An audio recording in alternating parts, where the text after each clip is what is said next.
লোকসভা নির্বাচনের প্রথম পর্যায়ের ভোট দার্জিলিং লোকসভা নির্বাচন কেন্দ্রে এবং বিশেষ করে কংগ্রেসের প্রার্থী সুজয় ঘটক তার সঙ্গে কথা বলবো এবং এই নির্বাচন দার্জিলিং লোকসভা নির্বাচন অত্যন্ত গুরুত্বপূর্ণ এবং এই নির্বাচনে বিশেষ নির্বাচন কমিশনের ভূমিকা এবং এর যে এই আজকে নির্বাচন পর্যন্ত সেটাও অনেকটাই সন্তোষজনক। তো আজকে নির্বাচন কেমন হবে এটা নিয়ে কথা বলবো।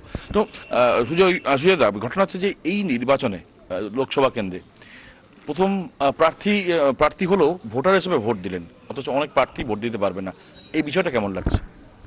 না, ভোট দেওয়ারটা তো একটা আলাদা এক্সাইটমেন্ট থাকেই, সেটা প্রার্থী হিসেবে হলে আর একটু বাড়ে। অন্যরা তারা নিজেদের ভোটও নিজেকে দিতে পারবে না, এটা নিঃসন্দেহে তাদের জন্য দুঃখ লাগছে যে নিজেরা নিজেদের ভোটটা অ্যাটলিস্ট দিতে পারলে নিজেকে দাঁড়িয়ে সেটা ভাল লাগতো। কিছু লোক পারছে, কিছু লোক পারছে না, এর বাইরে এদের নিয়ে আলোচনা না করাই ভালো। আজকে আচ্ছা, লোকসভা নির্বাচনে বিশেষ করে নির্বাচন কমিশনের ভূমিকা খুব গুরুত্বপূর্ণ। এখন পর্যন্ত এই প্রচারের পর্যায়ে আজকে নির্বাচন শুরু হয়ে গেছে, এখন পর্যন্ত ভূমিকা নিয়ে তোমার কি মতামত? এখনো অবধি ভালো। কিছু কিছু জায়গায় ইভিএম খারাপ হয়েছে, সেগুলো রিপোর্ট যা পেয়েছি সেগুলো নিয়েও ওনারা অ্যাক্টিভ আছেন এখনো অবধি। তো আশা করছি সব স্মুথলি চলবে সন্ধ্যে 6টা অবধি। দেখা যাক, তারপরে গ্রামাঞ্চলটা দেখি সেই অঞ্চলে কি হচ্ছে না হচ্ছে। তবে পাহাড় থেকে এখন পর্যন্ত বিশেষ করে শাসক দলের ভূমিকা কতটা অ্যাগ্রেসিভ, কত এতদিন তো নানা রকম অভিযোগ ছিল, এই নির্বাচন শাসক দলের ভূমিকা নিয়ে কি বলবে? শাসক দল নেই, শাসক দল বলে কোনো দল আছে বলে আমরা এই অঞ্চলে দেখতে পাইনি। আছে সেটা হচ্ছে অ্যাডমিনিস্ট্রেশনকে কাজে লাগিয়ে শাসক দল কোনো সময় বিরোধীদের ফ্ল্যাগ খুলে দিয়েছে, ফেস্টুন খুলে দিয়েছে, কোনো সময় বালাসন ব্রিজের উপরে ফ্ল্যাগ লাগিয়ে দিয়েছে পুলিশ কর্মীদের দিয়ে। শাসক দল এসব কাজ করেছে শাসক দলের মানে সরকারি কর্মচারীদেরকে কাজে লাগিয়ে।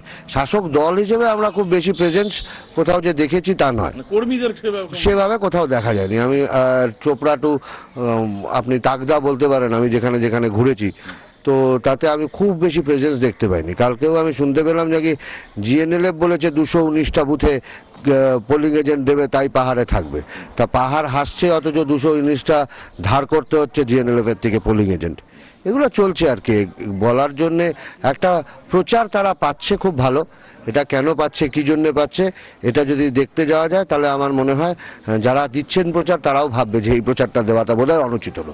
আরেকটা বিষয় যে এই নির্বাচনে প্রচার করতে গিয়ে দেখেছো যে বিভিন্ন দলের যে সমস্ত যে প্রার্থীরা এবং যে ইস্যুগুলো ছিল সেই ইস্যুর মধ্যে কোন ইস্যুটা গুরুত্বপূর্ণ? এই যে বিভিন্ন যে ইস্যুগুলো ছিল সে কোন ইস্যুটা গুরুত্বপূর্ণ?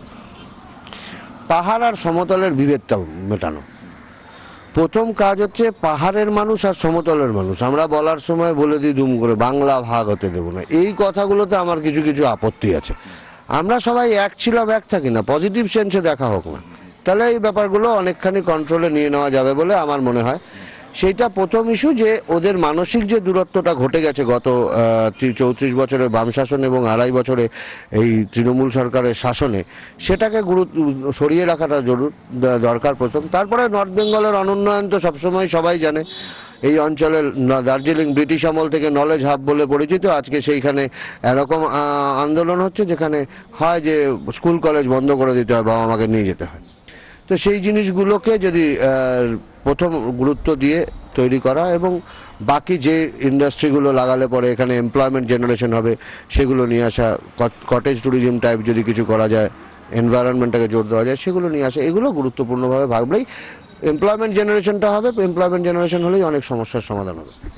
শান্তি এবং ঐক্যের বার্তা নিয়ে কিন্তু আজকে নির্বাচন শুরু, বিশেষ করে কংগ্রেস প্রার্থী সুজয় ঘটকের কাছে। সনদ ঝা, এবিপি আনন্দ, শিলিগুড়ি।